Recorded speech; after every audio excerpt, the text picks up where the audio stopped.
Hello friends, welcome back to my YouTube channel. I am Dr. Swathi. In this video tutorial, we are going to learn regarding how to culture the obligate anaerobic bacteria in the laboratory. Okay, so some of the bacteria like bacteroids and Clostridium species like Clostridium perfringens, Clostridium botulinum and Clostridium tetani. So these all are the bacteria obligate anaerobic bacteria.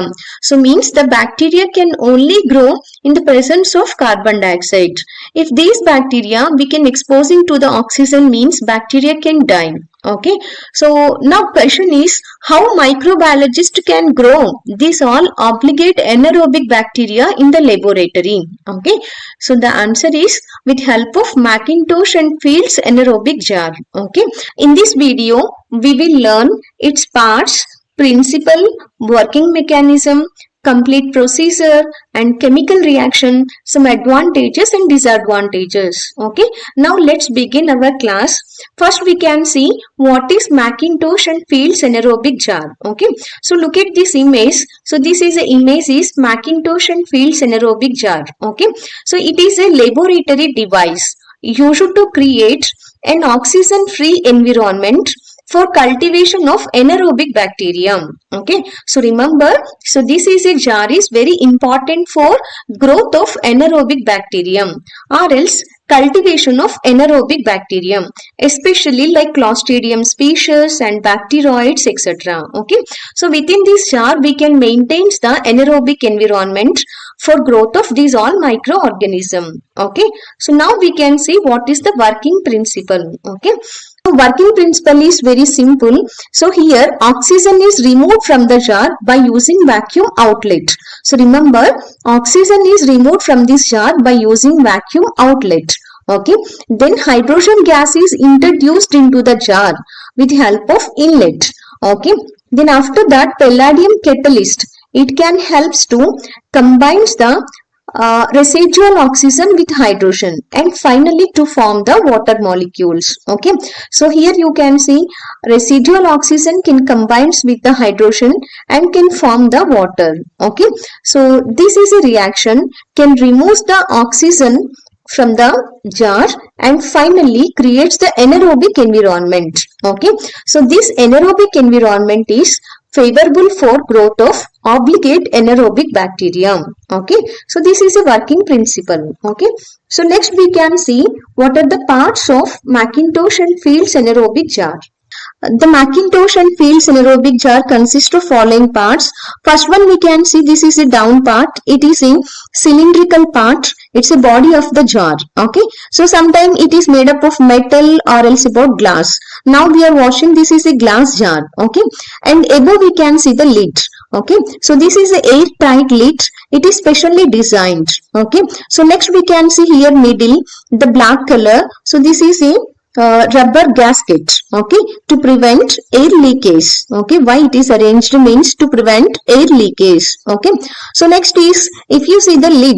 Okay, so it is specially designed with valves like outlet valve we can see here and this inlet valve we can see. Okay, so with the help of outlet valve we can evacuate the vacuum. Okay, so next is here we can see inlet valve. So inlet valve is important for to introduction of hydrogen gas into the jar. Okay, so next is here we can see central part. It is a central screw clamp is present. Okay, so next here we can observe the pressure gas. Okay, so next is some safety valves also present. Okay, here the catalyst heater connector also present. Okay, so next if you see the body of the jar, inside the body of the jar, so down part we can observe Palladium catalyst. Okay, bottom we can see the Palladium, bottom of the jar we can see Palladium catalyst. Okay, it consists of alumina pellets. Okay, so very important. Sometimes Palladium catalyst we can also see below the lid. Okay, it can be designed below the lid or else about the bottom of the jar. Okay, so next is here we can see inoculated culture plates. Okay, inoculated culture plates.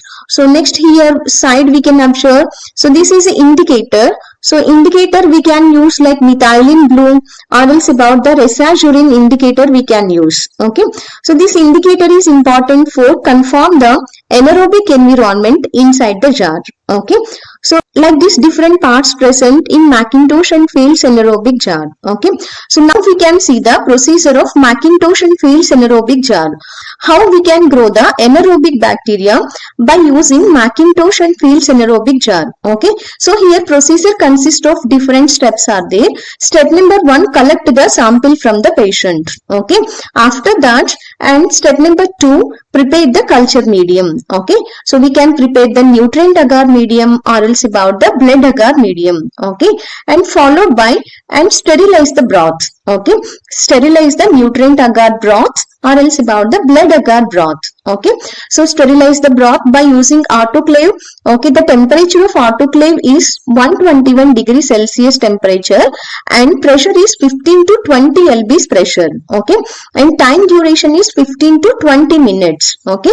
So within this particular time duration, okay, the temperature plus pressure can kill the microorganism, including spores can kill, and finally the nutrient broth becomes sterilized. Okay. After that, wait for cool and pour into the petri dishes. Okay.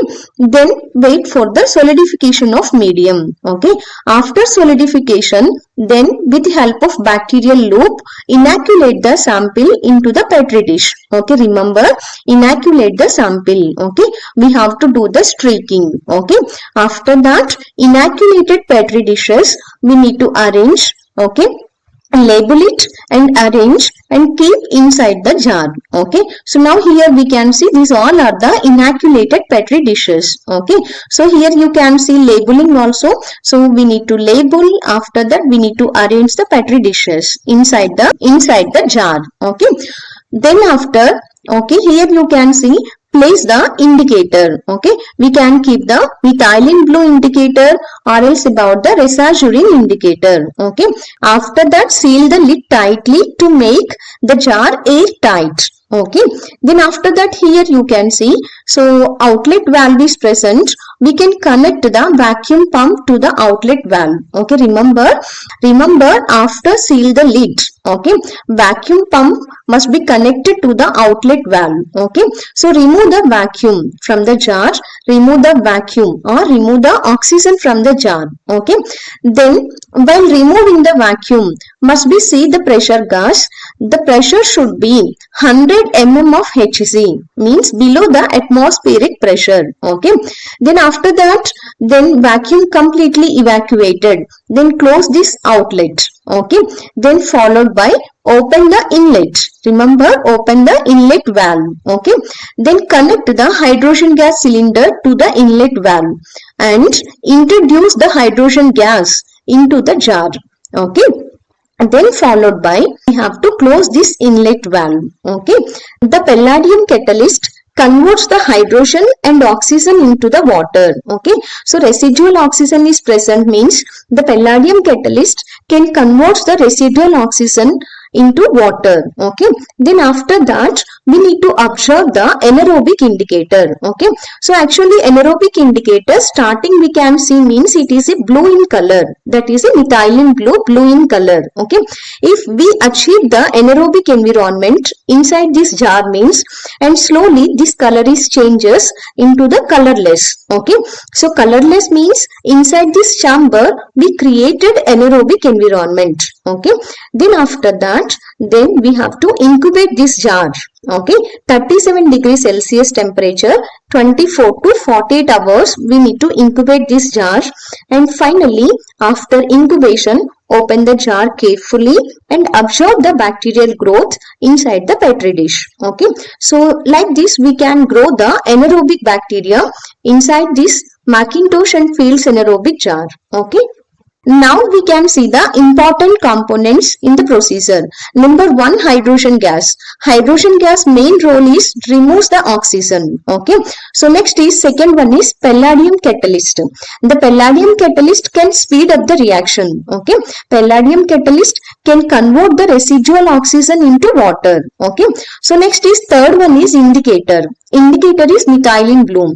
So methylene blue If oxygen is present means that is blue in color we can see. Okay, once we achieved inside this jar anaerobic environment, then methylene blue is converting into colorless. Okay, so it is acting as an indicator. Okay, so or else instead of methylene blue we can use Resazurin indicator. Okay, so Resazurin actually oxygen present means it is like a pink in color. Okay, then anaerobic conditions means it is converting into colorless. Okay, so any one methylene blue or Resazurin indicator we can use. Okay, so these three are the important components. Number 1 hydrogen gas, number 2 palladium catalyst, number 3 indicator. Okay, either methylene blue or else about Resazurin. Okay, so next we can see advantages of this procedure. Okay, so it is very reliable method. We can create the strict anaerobic environment. We can grow the